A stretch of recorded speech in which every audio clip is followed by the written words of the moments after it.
1절에서 12절까지 함께 교독합니다. 산염소가 새끼치는 때를 너가 아느냐? 암사슴이 새끼 낳는 것을 너가 본 적이 있느냐?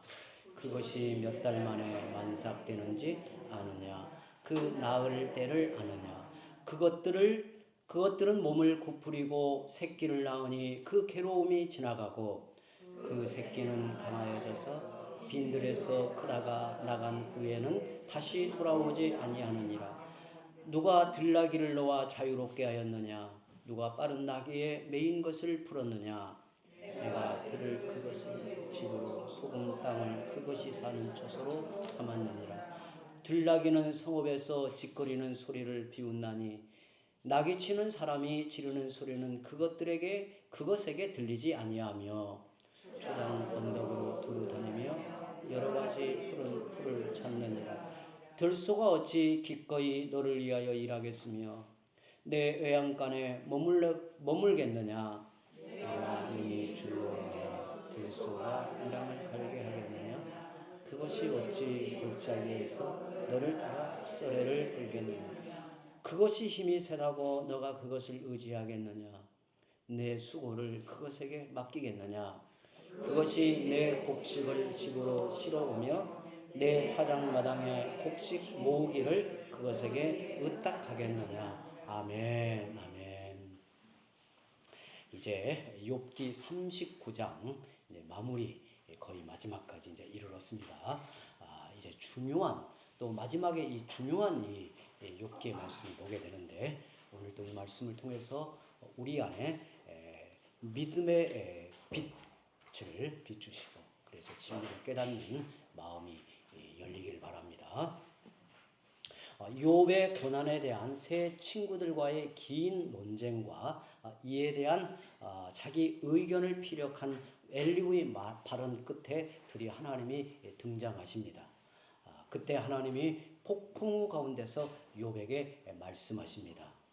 우리가 지난 시간에 보았던 욥기 38장에서 창조 세계의 원리와 현상을 들어 하나님께서 욥에게 질문하셨다면 욥기 39장 오늘 보게 되는 말씀은 피조물의 깊고 은밀한 세계를 들어서 질문하십니다.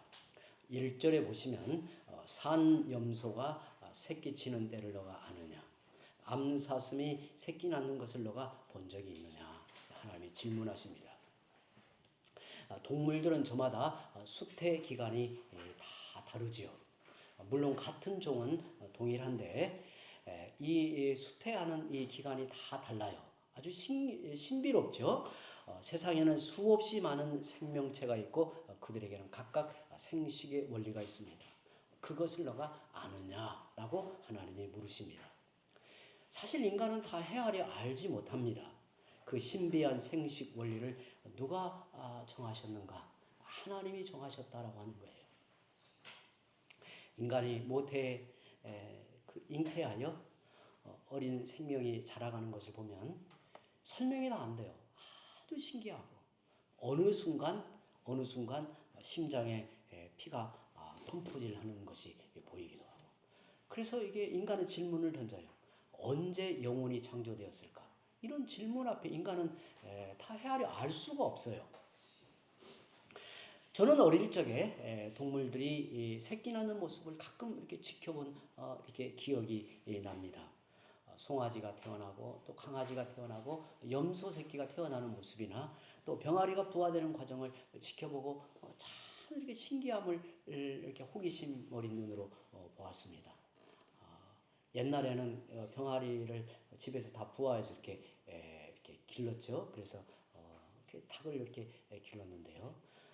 이제 어릴 때 이제 이게 신비로우니까 자꾸 그걸 열어보기도 하고 막 그 어떻게 하는가 너무너무 그게 신기하더라고요. 그 막 태어난 염소 새끼를 보면요. 이게 막 이제 염소 새끼가 탁 나면 이렇게 까맣습니다. 그런데 크기만 작지 그냥 완벽하게 그냥 이 염소예요. 새끼를 바라보고 가만히 있던 어미가 조금 후에 이제 새끼를 핥아주기 시작합니다. 새끼가 누운 채로 꿈틀거리는데 30분쯤 지나면 더듬거리며 일어나려고 합니다.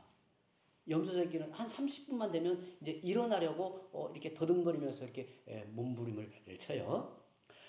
일어나다 넘어지고 또 일어나다 넘어지기를 몇 번 반복한 후에 일어나 서게 돼요. 비틀거리면서도 딱 서고 조금 후에는 어미 주위를 걸어 다니기 시작해요. 아주 신기해요. 어린 아이는 사람은 태어나서 상당한 시간이 지나야 꽤 시간이 지나야 이렇게 겨우 이렇게 한 발 일어서잖아요.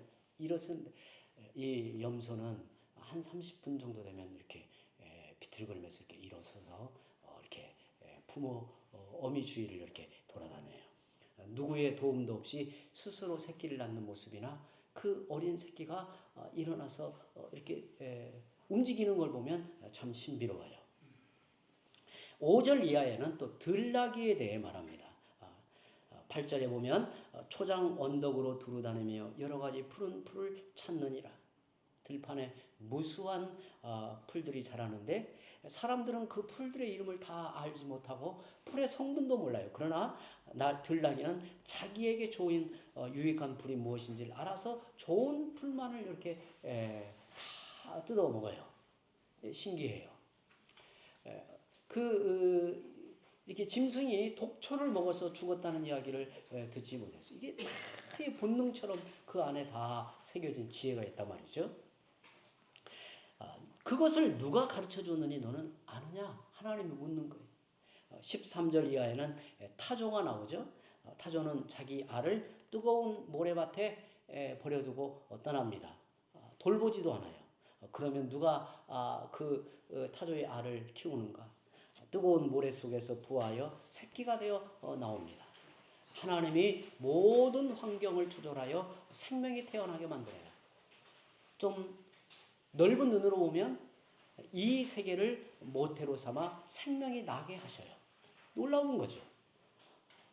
그리고 나서 하나님께서도 물으십니다. 말을 보라는 거예요. 그 생김새가 얼마나 멋진가. 누가 이런 모습으로 디자인하였는가. 왜 말은 힝 이렇게 소리를 내 우는가. 전쟁터에서도 물러나지 않는 그 용맹함이 어디에서 나오는가. 너는 아느냐.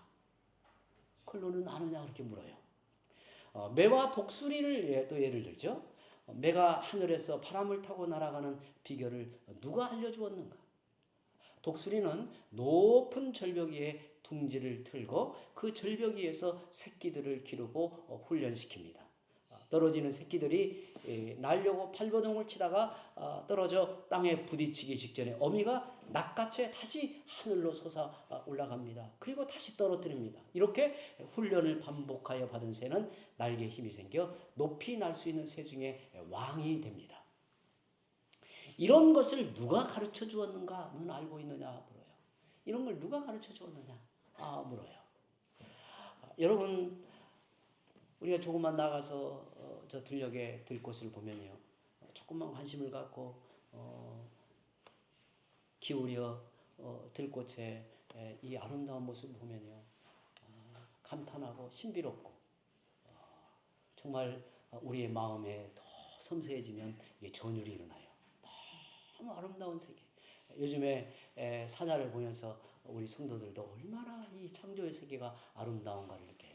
저는 그 진녹색, 울창해진 숲보다 새싹으로 이 연녹색의 물결을 보면요. 정말 생명의 이 물결을 느껴요.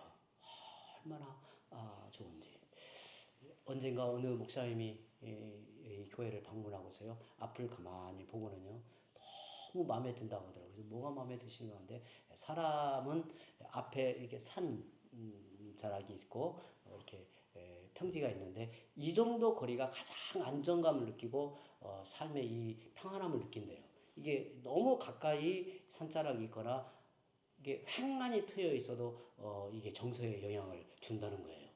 그래서 제가 그걸 보고도 참 감사함이 되더라고요. 저는 우리 성도들 가정에 방문해서 저 진상 들녘을 보면요.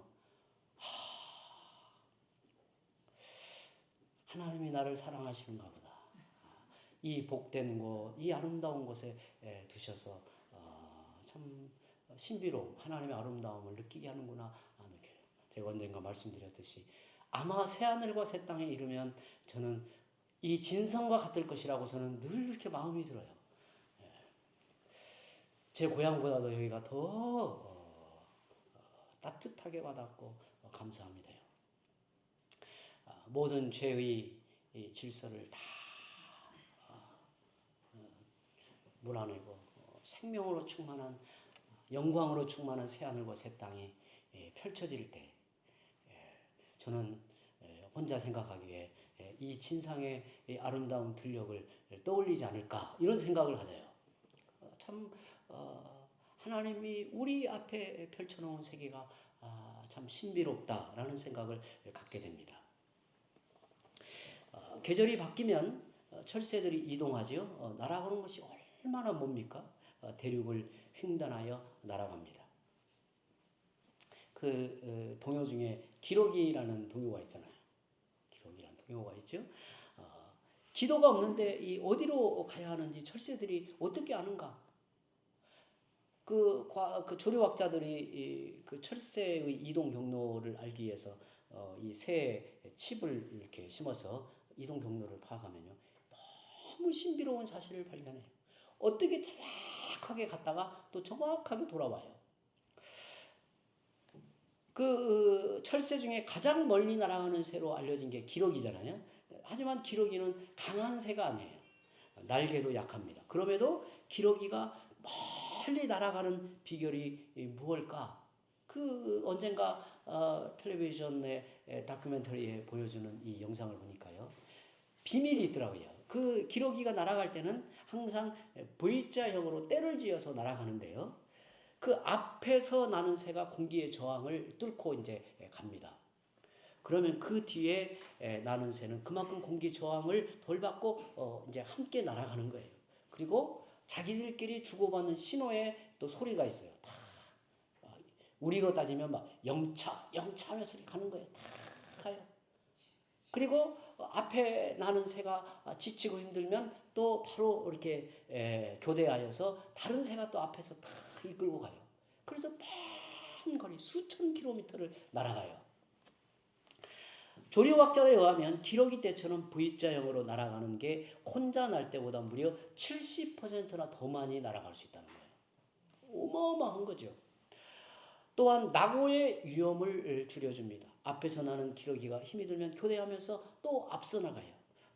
심지어 병든 기러기가 있으면 버리고 떠나는 법이 없다고 합니다. 몇 마리의 기러기가 남아서 회복이 된 후에 함께 나라가 그 대열에 또 참여한다고 해요. 이것을 누가 가르쳐 주었는가?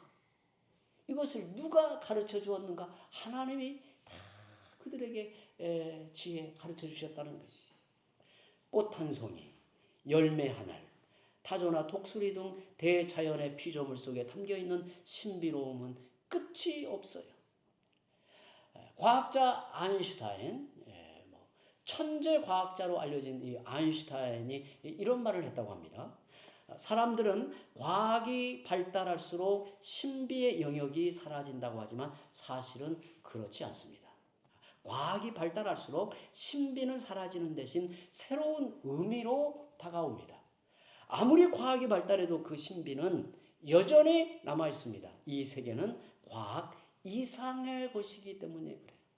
이 세상은 인간의 이성, 인간의 논리로 설명이 안 돼요. 하나님의 창조 세계의 그 영광, 아름다움은 참으로 놀라워요. 저는 아인슈타인의 말을 이렇게 생각해 볼 수 있다고 봅니다. 새 한 마리가 날아가는 것을 보고 옛날 사람들은 새니까 날아가는 것보다 당연하다고 생각했습니다. 그러나 과학이 발달하고 나면 새 한 마리가 나는 원리 속에 숨어있는 지식의 양이 놀랄 만큼 신비하다는 것이 밝혀집니다.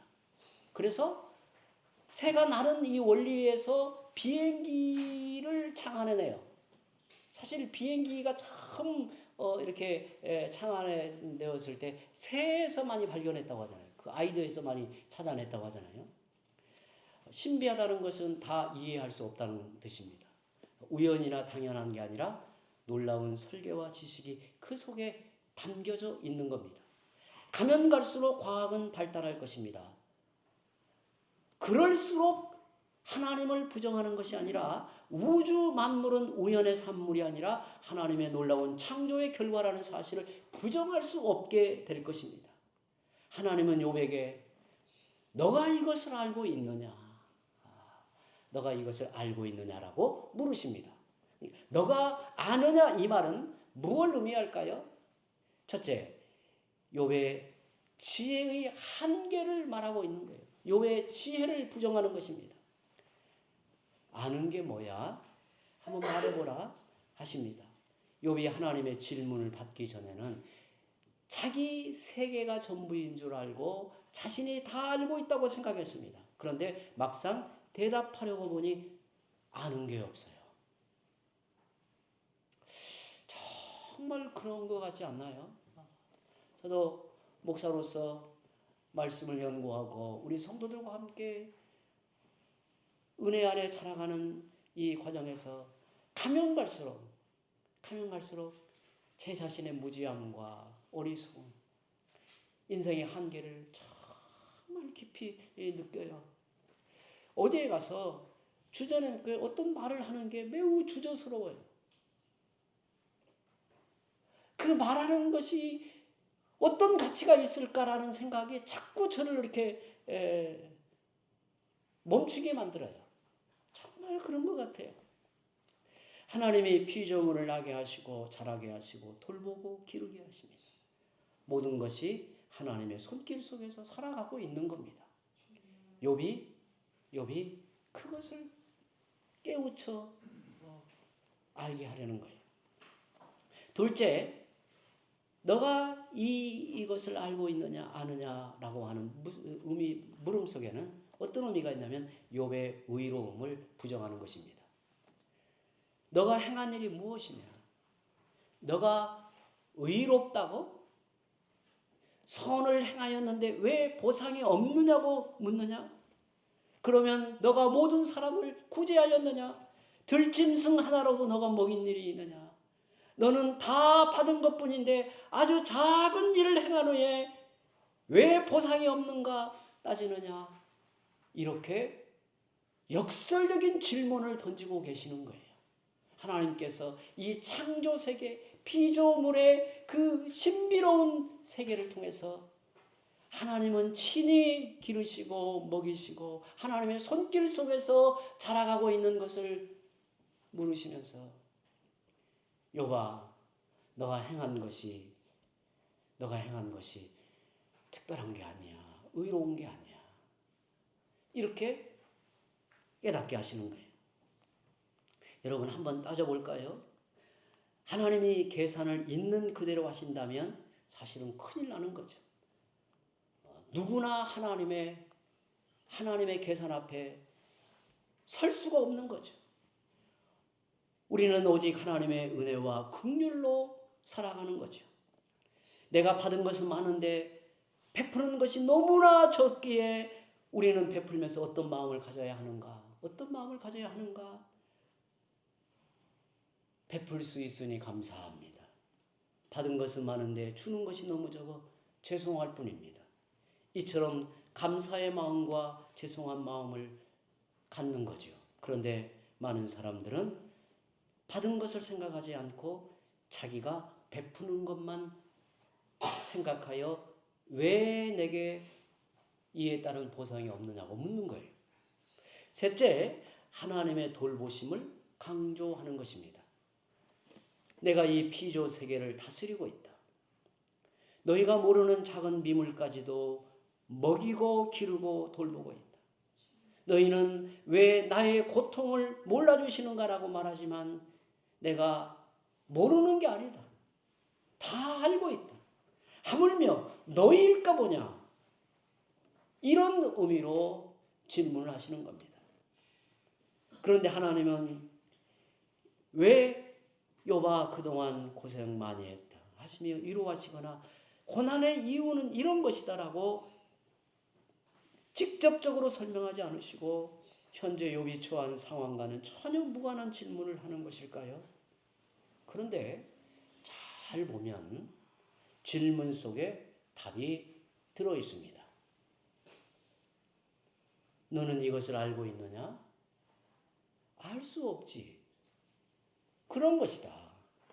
너가 인생의 문제를 다 아는 것처럼 또 다 알아야 하는 것처럼 알 수 있는 것처럼 착각하지 마라. 알 수 없는 것이다. 모든 문제의 해답을 가지고 사는 것도 아니다. 인생을 주관하는 이는 나이다. 그러므로 나의 지혜와 사랑과 능력을 믿고 살라는 것입니다. 과연 그렇지요? 우리의 짧은 인생 흐름을 가만히 뒤돌아볼 때에도 이해되지 않는 것 너무 많고 고난 앞에서 이해할 수 없어요. 죽음 앞에서 이해할 수 없어요. 저는 욥기를 읽으면서 하나님이 욥에게 너는 알고 있느냐? 모르지? 나는 알고 있다. 왜 이런 말씀을 반복하는지 욥기를 읽을 때 이 마지막 부분에서 매우 궁금했어요. 왜 창조 세계를 들어서 피조 세계의 그 신비한 원리를 들어서 왜 너는 알고 있느냐? 모르지? 이렇게 반문하여 계속해서 질문하시는가?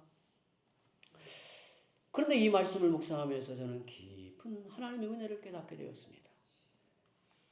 이 말씀은 욥을 위로하고 어루만지는 말씀이었어요. 이 말씀은 욥을 위로하고 어루만지는 말이었어요. 욥아, 너가 모르면 어때? 괜찮아. 내가 다 알고 있다. 그러니 너무 두려워하지 마라. 이런 뜻입니다. 나는 모르는데 나의 적은 알고 있다. 이런다면 큰일이고 두려운 일입니다. 그러나 나는 모르는데 내 아버지는 다 알고 계신다. 이러면 안심이 됩니다. 왜냐하면 이 모든 것을 아시는 분, 모든 것을 하실 수 있는 분이 내 아버지이기 때문입니다. 그 지식을 나를 위해 사용하실 터이니 하나님 아버지를 믿고 안심할 수 있는 것입니다. 우리는 돈이 응답이고 건강이 응답이고 내가 원하는 자리에 오르는 게 응답이라고 생각합니다. 그런데 이것들보다 더 중요한 게 있습니다. 하나님이 아신다는 것입니다. 하나님이 나를 아시고 하나님이 나를 돌보신다는 사실, 하나님의 계획 안에 이 모든 일이 있다는 사실을 알게 되는 것, 그것을 깨닫게 되는 것, 그것이 사실은 진정한 응답이라고 하는 거예요. 진정한 응답. 여러분, 우리 인생 여정의 고난이 언제 끝날지 우리는 모릅니다. 3절에 그것들은 몸을 고프리고 새끼를 낳으니 그 괴로움이 지나가고 라고 말하죠. 언제 새끼가 나올지 어미도 모르지만 새끼를 낳으면 괴로움은 지나갑니다. 그런데 하나님은 언제 새끼를 낳을지 아십니다. 괴로움이 언제 지나갈지도 아십니다. 욥은 이 고난이 언제 끝날지 모릅니다. 그러나 하나님은 욥의 고난이 언제 끝날지를 알고 계십니다. 세상에서 가장 중요한 지식이 무엇일까요? 나는 모른다. 그러나 하나님은 아신다. 이것이 최고의 지식입니다. 세상에 대해 아는 사람들은 많지만 이 지식이 없는 사람들이 너무나 많아요. 이 지식이 있을 때 문제는 해결됩니다. 왜냐하면 최고의 지식은 최고의 믿음과 연결되기 때문입니다. 그러므로 나는 모든 것을 아시는 하나님을 믿고 살아갑니다. 이것이 최고의 믿음입니다. 주님은 우리에게 물으십니다. 너는 아느냐? 그렇다면 주님이 원하시는 대답은 무엇일까요? 저는 모릅니다. 그러나 주님은 아십니다. 그러므로 저는 주님만 믿고 살아가려 합니다. 바로 이것입니다. 이런 최고의 지식과 최고의 믿음을 가지고 살아가는 성도들이 되시기를 바랍니다. 우리 함께 기도합니다.